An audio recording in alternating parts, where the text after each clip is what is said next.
Welcome friends. Baakiyalakshmi இன்னைக்கு எபிசோடில் பாக்கியா போனால் இன்னும் வரவே இல்லை அப்படின்னு சொல்லி கேட்டுட்ருக்கிறாரு கோபி. எங்கள் அம்மாவை பற்றி நீங்கள் எது கேட்டுட்ருக்கிறீங்க அப்படின்னு எழில் கேட்குறாரு. அந்த டைமில் கரெக்டாக பாக்கியா வீட்டுக்குள்ளே வந்துடுறாங்க. எல்லோரும் இங்கே தான் இருக்கிறீங்களா, அமிர்தா ஒரு நிமிஷம் நீ வா அப்படின்னு கூப்பிடுறாங்க. நம்ம கையை விட்டு போன அந்த பொருட்காட்சி கேன்டீன் கான்ட்ராக்ட் மறுபடியும் கிடச்சிருச்சு அப்படின்னு சொல்கிறாங்க பாக்கியா. என்னம்மா சொல்கிற பாக்கியா, அது எப்படி கிடச்சிச்சு அப்படின்னு பாக்கியாவோட மாமனார் கேட்குறாரு. கான்ட்ராக்ட் எடுத்தவங்க நம்மளுக்கே திருப்பி கொடுக்குறேன்னு சொல்லிட்டாங்க மாமா, ஆனால் அதுக்காக 1 லட்சம் ரூபாய் கேட்டிருக்காங்க அப்படின்னு சொல்கிறாங்க பாக்கியா. பாக்கியா மாமியார் வழக்கம் போல் பாக்கியாவை திட்ட ஆரம்பிச்சிடுறாங்க. ஏற்கனவே 10,000 ரூபா கட்டினேன், அதுக்கப்புறம் 1 லட்ச ரூபா கட்டினேன், இப்போ இந்த 1 லட்ச ரூபா போகுது அப்படின்னு சொல்கிறாங்க. கவர்மெண்ட்லேருந்து அந்த 1 லட்ச ரூபா கொடுக்குறேன்னு சொல்லிட்டாங்க அப்படின்னு சொல்கிறாங்க. மீதி 50,000 ரூபா மட்டும் பெறட்டினா போதும் அப்படின்னு சொல்கிறாங்க பாக்கியா. எனக்கு என்னமோ மொத்த பணமும் போக தான் போதும்னு தோணுது அப்படின்னு பாக்கியாவோட மாமியார் திட்டுறாங்க. ஒரு நிமிஷம் இருமா அப்படின்னு சொல்லிட்டு இப்போது எழில் வெளியில் போகிறாரு. ஏடிஎம்லேருந்து பணம் எடுத்துகிட்டு வந்து 50,000 ரூபா இருக்குமா, இதில் இதை வாங்கிக்கோமா அப்படின்னு சொல்கிறாரு. பாக்கியா அதெல்லாம் வேணாண்டா நான் பார்த்துக்கிறேன் அப்படின்னு சொல்லிட்டு இருக்கிறாங்க. இதை நீ வாங்கலைன்னா நான் ரொம்ப வருத்தப்படுவேம்மா அப்படின்னு சொல்கிறாரு எழில். ஒரு வழியாக பாக்கியாவுமே அந்த பணத்தை வாங்கிக்கிறேங்க. பாக்கியா சொல்லிட்டு இருக்கிறாங்க, இந்த கேன்டீன் கான்ட்ராக்ட் மட்டும் கிடச்சிருச்சுன்னா நான் சம்பள பாக்கியம் எல்லாமே கொடுத்துருவேன் அப்படின்னு சொல்கிறாங்க. யாருக்கும் கொடுத்தது போக கண்டிப்பாக லாபம் இருக்கும், அதை வச்சு ஏதாவது புதுசாக ஆரம்பிச்சுக்கலாம் அப்படின்னு சொல்கிறாங்க. அதுவும் ஒன்றும் இல்லாமல் போக போகுது அப்படின்னு பாக்கியாவோட மாமியார் மறுபடியும் திட்டுறாங்க. கொஞ்சமாவது கால் தரையில் இருக்கணும், எப்போ பார்த்தாலும் பறந்துட்டே இருக்கிற நீனு அப்படின்னு திட்டுறாங்க. இதுலேயும் கண்டிப்பாக நீ சொதப்ப தான் போகிற அப்படின்னு டிஸ்கரேஜ் பண்ணி பேசுகிறாங்க.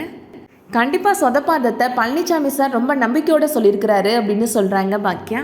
அந்த தம்பிக்கெல்லாம் இந்த 1 லட்ச ரூபாய்லாம் பெரிய விஷயமே கிடையாது, ஆனால் உனக்கு அப்படி கிடையாது பாக்கியா அப்படின்னு சொல்கிறாங்க பாக்கியாவோட மாமியார். இந்த பணத்தை நீ தொலைச்சிட்டு வந்தேன்னா அதுக்கப்புறம் நான் உன்ட்ட பேசவே மாட்டேன் அப்படின்னு சொல்லிட்டு போகிறாங்க. கோபி இப்போ அங்கே வராரு. அவருமே அவர் பங்குக்கு பாக்கியாவை இன்சல்ட் பண்ணி பேசுகிறாரு. பொருட்காட்சிக்கெலாம் நீ போனதே இல்லையா பாக்கியா அப்படின்னு கேட்குறாரு. ஒரு தடவை நான் கூட கூப்பிட்டுட்டு போயிருக்கேனே உனிய அப்படின்னு சொல்கிறாரு. அங்கெல்லாம் 15 நாள் நிறுத்திட்டா லட்சக்கணக்கான மக்கள்லாம் வருவாங்க, அவங்க எல்லாருக்கும் நீ கேன்டீனில் சமைச்சிருவியா அப்படின்னு கேட்குறாரு. எழுதி கொடுக்குறேன், கண்டிப்பாக இதை உன்னால் பண்ண முடியாது அப்படின்னு சொல்கிறாரு. என்னமோ பண்ணிட்டு போகிறாங்க, நீங்கள் எதுக்கு தேவையில்லாமல் கேட்டுட்ருக்கிறீங்க அப்படின்னு எழில் திட்டுறாரு. பாக்கியா ரொம்ப கான்ஃபிடென்ட்டாக கோபிக்கு பதிலடி கொடுக்குறாங்க. வீடே கதின்னு கடந்தேன்னா நான் இன்றைக்கி என்னால் சாதிக்க முடியும், இந்த நிலைமையில் நிற்கிறேன் அப்படின்னா அதுக்கு இந்த பேச்செல்லாம் தான் காரணம் அப்படின்னு சொல்கிறாங்க பாக்கியா. நான் இதையும் தாண்டி நல்ல நிலைமைக்கு போவேன் அப்படின்னு சொல்கிறாங்க. எழிலும் பாக்கியாவும் பழனிச்சாரை மீட் பண்ணுறதுக்காக போகிறாங்க. கான்ட்ராக்ட் கொடுக்க வரவங்க இன்னும் வரலையே, டைம் ஆயிடுச்சே சார் அப்படின்னு சொல்லிட்டு இருக்கிறாங்க பாக்கியா. ஒருவேளை அவங்க மனசு மாறிடுச்சா, வேறு யாருக்காவது கொடுக்கலாம் டிசைட் பண்ணிட்டாங்களோ அப்படின்னு சொல்லிட்டு இருக்கிறாங்க பாக்கியா. அப்படிலாம் பண்ண மாட்டாங்க மேடம், நான் வேணா அவங்களுக்கு கால் பண்ணி பார்க்குறேன் அப்படின்னு சொல்லிட்டு ஃபோன் பண்ண போகிறாரு பழனிசாமி.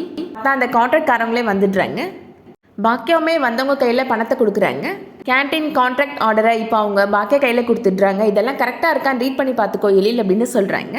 எழிலுமே ரீட் பண்ணி பார்த்துட்டு கரெக்டாக இருக்குமா அப்படின்னு சொல்கிறாரு. பாக்கியாவுமே அந்த ஆர்டர் காப்பியை கையில் வாங்கிட்டு ரொம்ப சந்தோஷமாக வீட்டுக்கு வராங்க. செல்வி பாக்கிட்ட சொல்கிறாங்க, நமக்கு விடிவு காலம் பிறந்துருச்சுக்கா, இனிமேல் நம்ம நல்லா இருப்போம்க்கா அப்படின்னு சொல்லிட்டு இருக்கிறாங்க. அந்த டைமில் கரெக்டாக ராதிகா கிச்சனுக்குள்ளே வராங்க.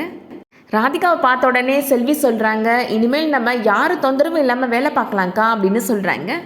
அது சரியில்லை இது சரியில்லைன்னு வந்து யாருமே குறை சொல்ல மாட்டாங்கக்கா அப்படின்னு சொல்கிறாங்க.